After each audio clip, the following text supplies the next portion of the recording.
पहली खबर रूस यूक्रेन जंग से जुड़ी। यह जंग तमाम कोशिशों के बाद भी नहीं रुक रही है। ट्रंप की कोशिशों पर पानी फिरता नजर आ रहा है।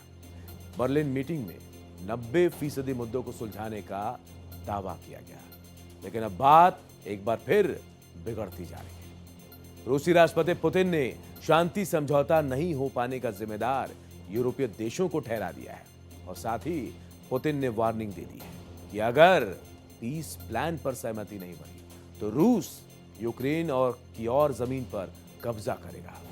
इस पर यूक्रेनी राष्ट्रपति जेलेंस्की यूरोपीय देशों को आगाह भी किया गया है कि 2026 में रूस यूरोप पर हमला करने के लिए तैयारी कर रहा है। इसी बीच अमेरिकी राष्ट्रपति ट्रंप ने एक नई चाल चल दी है। ट्रंप ने रूस के साथ जंग खत्म करने के लिए एक नए पीस प्लान पर चर्चा करने के लिए एक मीटिंग की तैयारी की है। क्या रूस और अमेरिका के फिर बातचीत से जंग रुकेगी और यूरोप को रूस के हमले का डर क्यों लग रहा है? टॉप एंगल से इसका एनालिसिस करेंगे। रूस यूक्रेन जंग को रोकने के अमेरिकी राष्ट्रपति ट्रंप की तमाम कोशिश नाकाम होती जा रही है। बर्लिन मीटिंग के बाद यूक्रेन जंग रुकने की उम्मीद जगी थी, लेकिन अब यह उम्मीद थोड़ी कम हुई। इसके साथ ही रूस यूक्रेन के बीच जंग तेज होती जा रही है। खार्किव, निप्रो से लेकर पोक्रोवस्क तक युद्ध कई फ्रंट पर लड़ा जा रहा है, जहां दोनों देशों ने अपनी पूरी ताकत झोंक रखी है। लेकिन यूक्रेन में फट रहे बम से ट्रंप की टेंशन बढ़ रही है। रूस के तेज हो रहे हमलों से ट्रंप के पीस प्लान पर पानी फिरता जा रहा है, क्योंकि यूक्रेन भी अब पलटवार कर रहा है। जेलेंस्की एक तरफ जंग रोकने के लिए बातचीत कर रहे हैं, तो दूसरी तरफ यूरोपीय देशों के इशारों पर जंग को और भड़काने वाले हमले भी कर रहे हैं। राष्ट्रपति ट्रंप ने यूक्रेन के राष्ट्रपति जेलेंस्की को कभी प्यार तो कभी फटकार, दोनों तरह से मना कर देखा, लेकिन यूरोपीय देशों के दम पर जेलेंस्की ने कुछ ऐसी शर्तें रख दी जिसे रूस किसी भी हालत में मानने को तैयार नहीं होगा। इसी बीच राष्ट्रपति पुतिन ने पीस प्लान पर सहमति नहीं बनने पर यूरोपीय देशों को वार्निंग दी है। पुतिन ने कहा, अगर यूक्रेन और उसके पश्चिमी समर्थक शांति प्रस्ताव और उस पर बातचीत कर ठोस समाधान नहीं निकालेंगे तो रूस यूक्रेन के और इलाकों पर कब्जा करेगा। साथ ही पुतिन ने शांति प्रस्ताव में अड़चन का जिम्मेदार यूरोपीय देशों को ठहरा है। पुतिन ने कहा, यूरोपीय देश और पिछली अमेरिकी सरकार ने रूस के खिलाफ विनाशकारी योजनाएं बनाई थी जो फेल हो गई। क्या कुछ कहा पुतिन ने, जरा सुनिए। Все полагали, что за короткий период времени Россию они разрушат, развалят. А европейские подсвинки тут же включились в эту работу прежней американской администрации в надежде поживиться на развале нашей страны, вернуть себе что-то, что было утрачено в прежние исторические периоды, и попытаться взять реванш. Как теперь всем стало очевидным, все эти попытки и все эти деструктивные планы в отношении России полностью провалились. तो राष्ट्रपति पुतिन को सुना आपने। राष्ट्रपति पुतिन जंग को फाइनल स्टेज तक लेकर आ गए। जंग के मैदान में इसके संकेत भी दिख रहे हैं। एक तरफ रूस ने यूक्रेन पर हमले तेज कर दिए हैं, तो देखिए दूसरी तरफ आगे की जंग के लिए विध्वंसक हथियारों की तैनाती भी शुरू कर दी।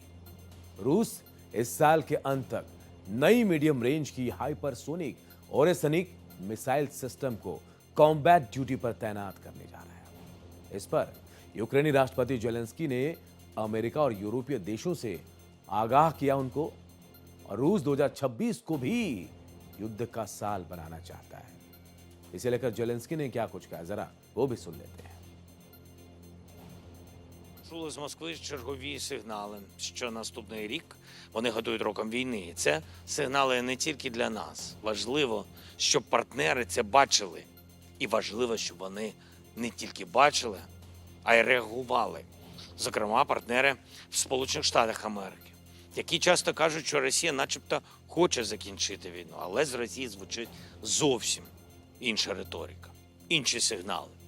І як офіційні розпорядження їхній армії. Треба цей настрій Росії бачити і реагувати на нього.